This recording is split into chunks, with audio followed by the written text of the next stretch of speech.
Mga kabisnes naming minamahal, makikisuyo po kami. Naglalambing po kami sa inyo. Kung maaari po sana ay pakisuportahan natin Analisa Reality Vlog. Analisa Reality Vlog. Hello mga kababayan, kumusta po? Magandang buhay. Welcome po muli sa aking YouTube channel, Analisa Reality Vlog. Bagong lahat, maraming salamat po muli doon sa mga patuloy na sumusuporta po sa aking mga ginagawang reaction video dito sa Ka-Business Official kay Papa Dins TV sa Ka-Business Family Channel po nila. Maraming salamat sa inyo. Suportahan po natin sila Pinono. At ang aking mga kasamahan din po mga reactors dito sa Ka-Business Official. At ngayon ho, magbibigay ako ng aking reaksyon, sariling opinion po patungkol dito sa kila Vera. At sa araw na to, umaga na dyan sa Pilipinas, Sabado, ito na po yung schedule ng kanilang kasal. So congratulations para sa inyo, Vera at saka Lito. Napakapambihira ang inyong love story. Pero bago yun, maraming salamat pala doon sa mga silent viewers. Mga viewers po, nagla-like, comment at share sa aking mga ginagawang reaction. Thank you so much.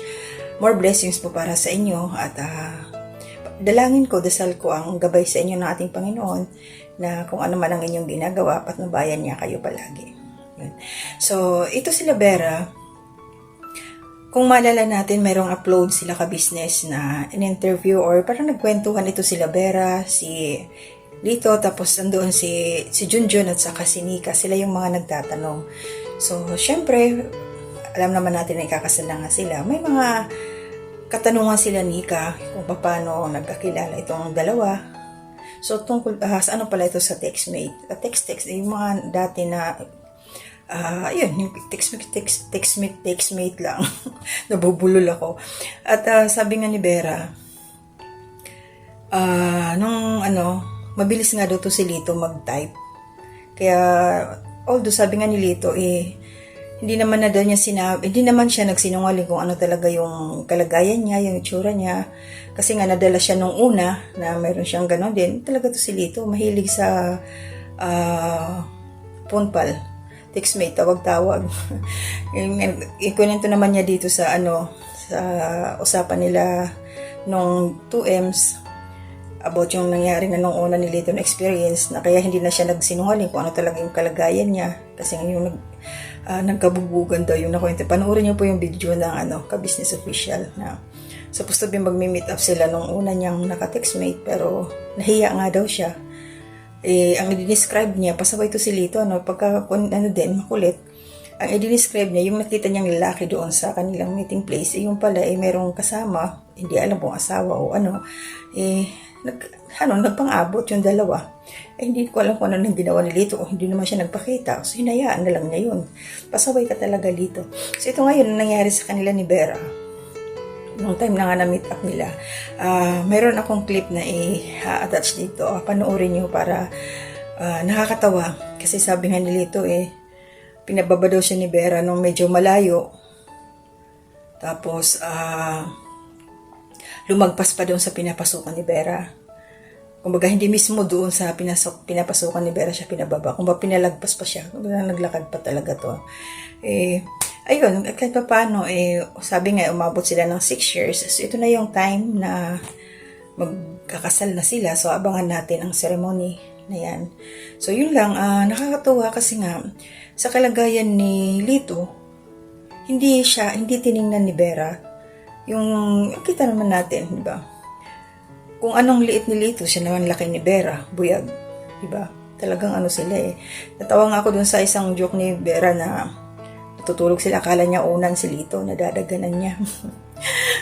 Pero sila, yun nga, nakakatuwa, bihira kasi yung mga ganyang couple na, lalo kay Vera, mahirap yung para sa part niya. Para siya nag-aalaga ng ng baby sa liit ni Lito, diba? Pero ganun talaga pinagtagpo sila ng ating Panginoon at naman to si Vera, tanggap naman niya kung ano yung kalagayan ni Lito. Sacrifice din siya, mahal niya yung tao. Akala ko nga hindi na matutuloy yung kasal nung in-interview siya nila Nika at saka ni Junjun. Wala na daw talagang atrasan, buo na yung desisyon niya. So salamat kasi nga hindi niya umabot pa rin sila sa ganyang ang tawag dito pag yung ties ba. So, malaking bagay, malaking tulong na natagpuan muli sila ng ka-business official. Yun ang sinasabi ko na kung naalala ninyo yung namasura si Vera ng Alakal dahil ngayon galing sila sa Tarlac na hindi nagpakita kila Pinuno. Kung nadalawang isip pa itong dalawa na hindi sumama kay ka-business, di hanggang ngayon gagala-gala pa rin sila doon sa kalsada. Walang kasiguraduhan kung makakaipon sila, tapos ang tulugan nila kung saan-saan na lang na bangketa. So ngayon, at least sa nangyari, ayan. So may settle down na ang kanilang relationship, magiging legal na silang mag-asawa. So mas may blessing na. Diba? Talagang ginamit ng ating Panginoon ang ka-business family. Diba? So, tuloy ang kasal nila na, supposed to be February 18. Pero, linggo kasi, sabi nga ni Pinuno, gawin nilang Sabado.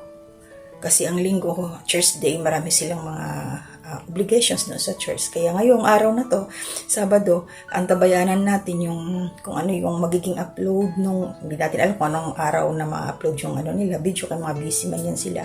So, abangan na lang natin. Siguro ngayon, sobrang na silang busy talaga.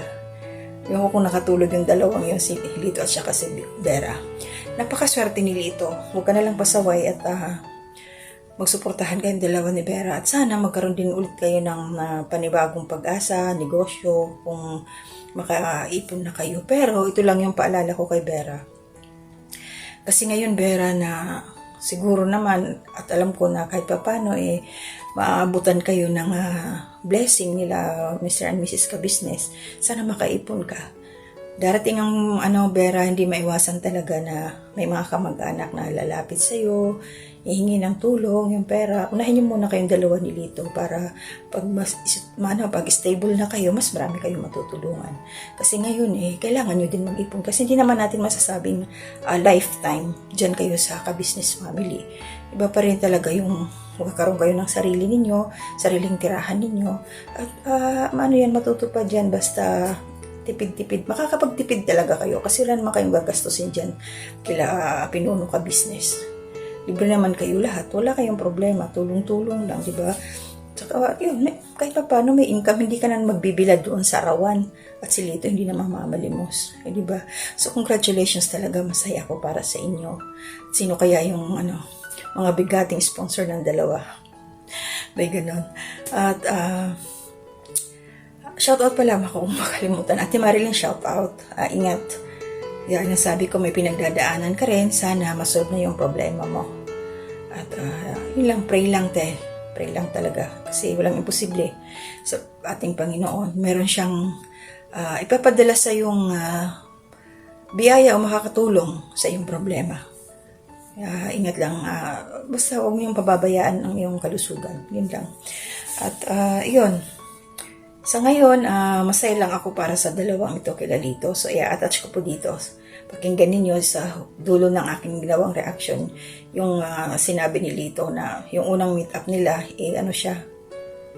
Parang, ano ba yun? Ang term niya, may term siya parang nainis. Hindi siya natuwa kasi nga pinaglakad siya ng malayo. Basta panoorin nyo, nakakatawa Grabe itong dalawang to. Para silang, sabi nga nila, syempre, wala namang perfect na relationship. Nag-aaway, bati. Pero yun pa rin ngayon. Tuloy na ang kanilang pag-iisang dibdib. So, abangan natin talaga. Maganda ang kwento na to kasi nga, ito si Vera hindi talaga siya tumingin sa kung ano ang physical appearance ni Lito.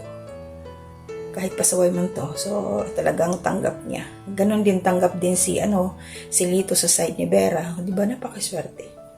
Napakaswerte talaga. Sino ba naman mag-aakala ng katulad ni Lito magkakaroon ng katulad ni Vera? Diba? At sana, hindi natin alam may dumating na mga relatives ba sa kanilang dalawa, both sides. Para masaya din naman yung wedding. So, ako nag-update lang mga kababayan, ka-business, kapapi at kalingap. Sa mga susunod po muli na aking mga reaction video. Na lang ako ngayon kasi ayokong palagpasin na batiin tong dalawang to, sila Lito at saka sa Vera. Walang hanggang congratulations Lito and Vera. Marami kayong pagsubok na pagdadaanan pa. Panibago yan kasi sa ngayon, ilang oras na lang, magiging legal na kayo, magiging husband and wife na.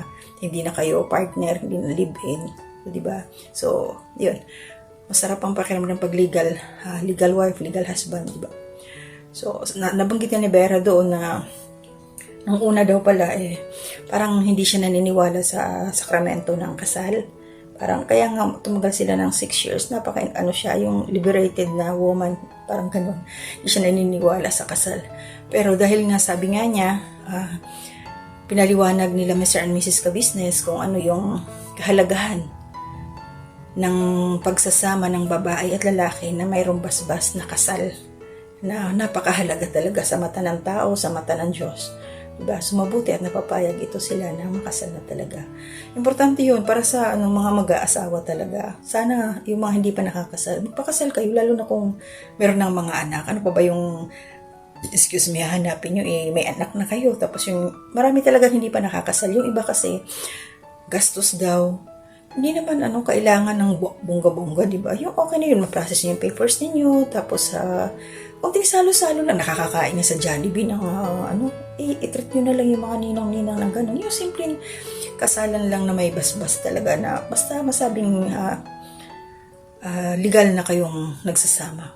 Wala namang mga balakid na kasi pag ganyan para sa akin, pag hindi ka pa kasal, nagsasama kayo ng partner mo, parang walang kasiguraduhan mag-aaway kayo, mamaya iwanan, tapos maghiwalay na, panibago na naman, parang ang pangit, di ba? Kahit naman yung kasal na nag-aaway din, pero napag-uusapan, kasi nga, meron tawag dito, may vows, meron silang pinangako sa harapan ng tao, sa harapan ng Diyos, na magsasama sa hirap at ginhawa. Kaya ganun ka-importante ang kasal. Yung iba lang talaga, nag-give up ka agad. Pero sana wag mag-give up, lalo na kung may mga anak. Masakit. Siyempre. Kaya lang, sa tao kasi iba-iba ang ating prinsipyo sa buhay. Magkakaiba kasi tayo. Depende lang yung iba, naririnig natin nagpapakamarter, tapos yung iba naman na hindi siya martir pero hiwalay yung asawa. Kaya lang yung maraming anak, halimbawa may mga anak, kawawa din yung mga bata. Kaya kailangan timbangin talaga lagi. Timbang-timbang din pag may time. Para walang masasaktan yung mga bata, walang maapektuhan, ba? Tsaka, yun na lang. Maganda yung yung nagsasama ng maluwat kahit nag-aaway. Andun pa rin yung sinasabi nga, okay lang na mag-aaway kayo magkasagutan, pero wag nyo itutulog yan. At maaari bago kayo matulog, naayos na yung problema. Bati na. Diba? Huwag natin palalain yung isang problema na pwede naman agad-agad ma-solve. Ganun lang talaga. Walang perfecto. Wala talagang perfecto na pagsasama. Kahit magkakaibigan, walang perfecto. Ganun lang. So maraming salamat. Una, kila Mr. and Mrs. Ka-Business dahil na full support kayo. Todo suporta kayo na makasal sila Lito at saka si Vera. Na hindi talaga mangyayari yan kung hindi nyo sila tinulungan. Kaya ngayon, pasalamat na lang kayo Lito at Vera dahil sa Ka-Business family, unti-unti mag-uumpisa ang panibagong buhay, panibagong pag-asa ng inyong pagsasama. So hanggang sa muli na aking mga gagawing reaction video. Panoorin niyo po yung konting clip lang. Maraming salamat Ka-Business. Nag-record po ako ng konting video doon sa iyong na-upload. Thank you so much. At aking mga kasamang reactors, good morning. Kabayan, Ka-Business Taong Gala, Kalingap Turak, Ma'am Fleurs Channel, Kalminda Mix Vlog, Anime Reactors, at saka si Katangay PLC. Maraming salamat sa inyo at good morning. Hanggang dito muna. Kaya nung ako'y nagpunta sa kanya, busit talaga ako mga Ka-Business. Biruin mo, ang layo-layo. Itong pinababa sa akin, galing pa akong Quezon Province to Santa Rosa, Laguna. Biruin nyo, nung punta ko sa kanya, hindi po siya naniniwala na ganito ako. Kita niyo po yung, bakit ito? Yan, sa dulong yan. Alimbawa dito po sa pwesto natin mga Ka-Business, yung trabaho niya. Doon niya pa ako sa pinakamalayo pinababa. Grabe yan mga Ka-Business. Bakit Bakit ganon? Kasi po hindi ako naniniwalang na may WD siya no. Kasi tawag lang, call lang kami na. Hindi pa uso ba nung time Video na yun call, ng di pa po. messenger, hindi pa uso. Tapos hindi ako naniniwalang ganyan po siya. Kasi ang bilis po niyang mag-reply, kunwari magka-text kami. Mabilis pa po siya sa akin. Mga kabisnes naming minamahal, makikisuyo po kami. Naglalambing po kami sa inyo. Kung maaari po sana ay pakisuportahan natin Taong Gala. Pakisuportahan po natin Taong Gala. Analisa Reality Vlog. Analisa Reality Vlog. Anime Reactors TV. Anime Reactors TV. Alminda Cariaga Mix Vlog. Alminda Cariaga Mix Vlog. Ma'am Fleurs Channel. Ma'am Fleurs Channel. PLC Katangay Vlog. PLC Katangay Vlog. Kalingap Turak. Kalingap Turak. Alright? Alright. Bira! Bira!